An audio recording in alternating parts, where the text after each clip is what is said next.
a great opportunity to do that sort of thing when the authorities attack. Now, I'm not sure if the authorities attacked during the Boston thing. Well, I guess they've sort of been attacking innocent homeowners by invading their homes. But anyway, it's a time of crisis. So it's a good time to reach out to your enemies and bury hatchets. If a lot of us do that whenever we're attacked, then there'll be less motivation to attack us because the attacks make us stronger. So, yeah, if you're feeling helpless in reaction to this crisis, I would say take the opportunity that it provides you to reach out to someone who you're in conflict with. Get that conflict over with, especially if it's a conflict between you and another liberty activist. It's it reminds me of the sort of the Grinch who stole Christmas reaction. If we as a community can react to adversity the same way that town in the Grinch who stole Christmas did, we win. You know, if they react to being stolen from by singing and, you know, carrying on their Christmas, we can do the same. The Boston crisis, the Massachusetts crisis, is reminding us how much we need independent, reliable, universally trusted sources of information. It's reminding us that we kind of don't have that right now in the U.S. I'm not really sure I can name one. Maybe there are some offshore media outlets that can be trusted because of the fact that they're not under the federal government's thumb. I'm not sure which one I should name, though, in that regard. I could be really wrong if I were to name one. I've heard that there's some kind of active thread on Reddit where they are doing sort of like a crowdsourced investigation of some kind as to what happened. That sounds like a great idea. I haven't seen the thread. Wikipedia maybe comes close to this in the crowdsourcing sense, but I've also heard a lot of people question information that's on Wikipedia, so I just don't know. What do you think is the most objective source of information about events in the U.S.? Objective, reliable, universally trusted. Who would you name? I mean, if I had to name someone in the early 90s, it probably would have been Ted Koppel. But I can't name a Ted Koppel out there right now in the mainstream press. Certainly there are some people in the mainstream press that are liberty-leaning, but I'm just not ready to call them Ted Koppel. Liberty-leaning is not precisely what I'm asking for. I'm asking for universally trusted. Now, I had said earlier that one of the other ways we should react to this crisis is by asking questions that no one else will ask. And here's one I have of the New Hampshire police who were involved in the Massachusetts manhunt. Did any New Hampshire police participate in home invasions of innocent persons?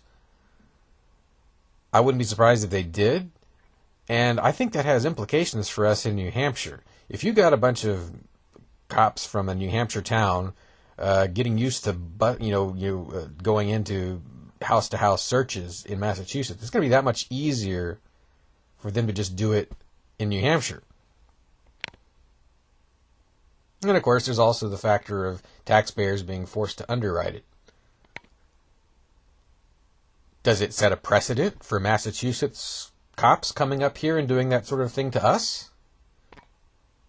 How much did it cost taxpayers? It did not produce the suspect that they were hunting for. As usual, civilians were the hero on that. How many victimless crime charges did they levy as a result of their home invasions during that day or two? How many will they levy later? Now, I guess I'm not necessarily talking about New Hampshire police, but I'm thinking more Massachusetts police. How many bongs did they find? How many victimless crimes did they uncover while they were rummaging through everybody's house? How many innocent lives will be damaged or ruined as a result of that? It seems like there is a little bit of a national debate going on right now as to whether the suspect should be read his Miranda rights. But I think that's a smaller issue than all the different cruel things that were probably done or will be done to all these different innocent homeowners. The Miranda debate may be the debate that the feds want us to be having on the national level. That may be why authoritarian Lindsey Graham brought it up. Well, I think he brought it up. Maybe it was the ACLU first. Of course, every suspect should be read their Miranda rights if it's required by law or falls into that category. But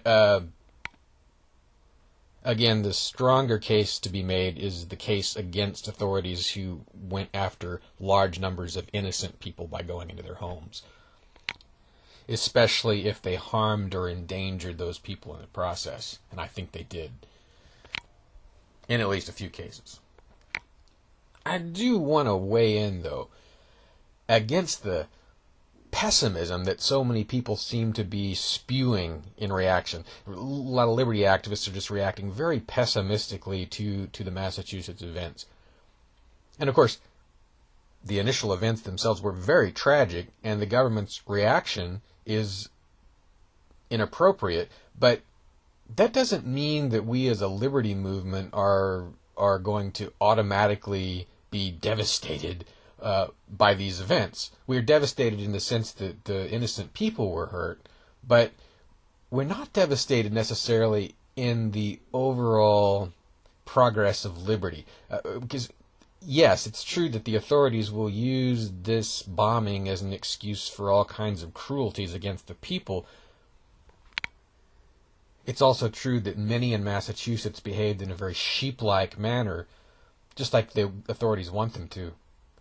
But remember, we're not here to save Massachusetts. We're free staters. Our job is to save a small section of the world for liberty, for those who want to live in liberty. The crackdown in Massachusetts will move us closer to that. There will be people who will escape that state permanently because of what happened down there, because of what the police did. They will get out and come here. That's the history of Massachusetts authoritarianism. There are various free staters who are here just because of that one law that required them to get health insurance. And over the many years previous, of course, people moved from Massachusetts to New Hampshire for many other reasons, all related to excessive government. This is going to speed that trend, and it's going to take New Hampshire toward liberty faster, ultimately, I believe.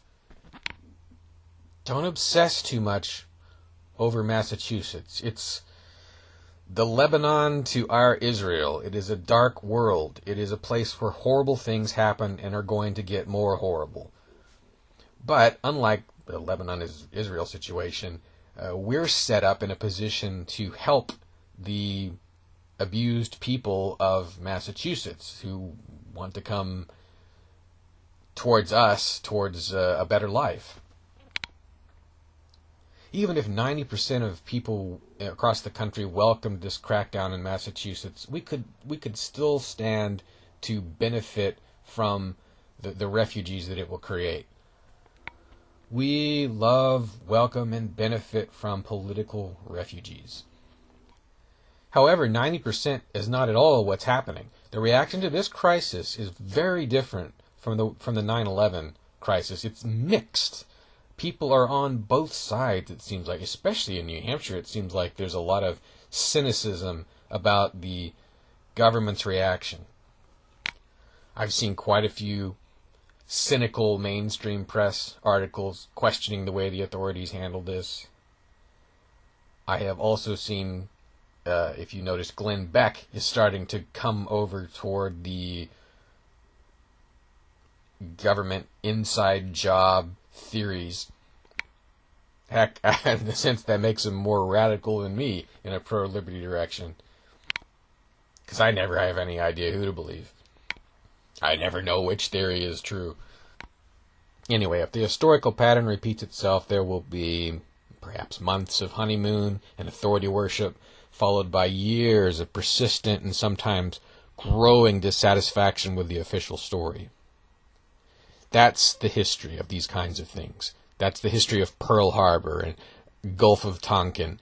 incidents where the initial reaction is very pro-government, but over the years, the history starts to side with a different version of events, blaming authorities for what happened.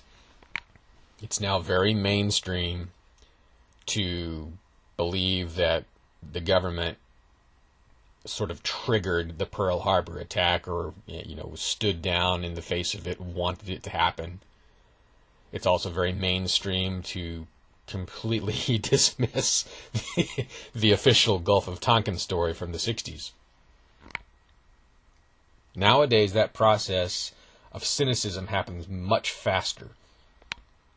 It didn't take 40 years for people to start questioning the 9/11 official story. And it's not going to take them 40 months to start questioning the Boston official story. If we've reached the point, eventually, we probably will, where only 10% of people ever believe a government story about anything, then I think liberty will probably come shortly thereafter.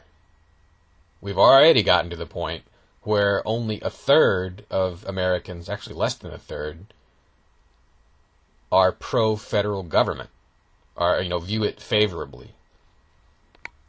I believe that is a record low. There's another silver lining that I'm seeing in this tragedy, and that is American-Russian relations were deteriorating at some speed over the last few years. This attack will probably reverse that process to some extent. You will probably see the United States stop haranguing the Russians hypocritically about human rights, and you'll see closer cooperation between these two governments, which I do not fear because of the fact that Russia on the international scene has been an increasingly constructive force, I guess you could say.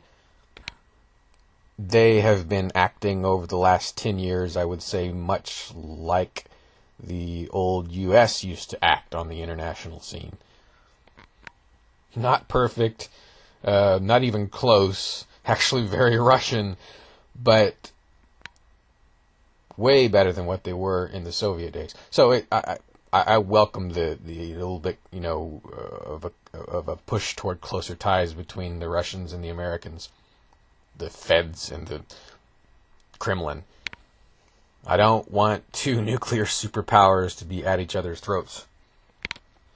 I play XCOM. Many of you probably play the new version of XCOM. I play the one from the 90s. And probably in both versions there's a scenario that commonly plays out called the terror attack. So you've got your troops and they're ready to go and they're waiting for terror attack. And then the terror attack will happen. The aliens strike an American or some city in the world. And you send your troops and you try to stop the aliens from shooting up a bunch of civilians. Well, in the version of XCOM that I play, you can't really win a terror attack. You can technically defeat the aliens, but you're never gonna score very much. And the goal really is to keep the aliens from scoring 500 or 800 points, right? By you score maybe a minor victory, and that results in you only losing 26 points. The aliens only score 5 points, something like that. Well, in the real world, 9/11 was like one of those attacks where the bad guys score, 500 or 600 points. There's nothing good to show for it. But this attack in Boston, I think, was more of the kind of attack where the bad guys scored 26 or 27 points. And it was whoever the bad guys were, whether it was the feds that were behind this, whether it was really a couple Chechen teenagers acting alone, or as part of a conventional terrorist cell, whoever did it, the score was much lower against liberty.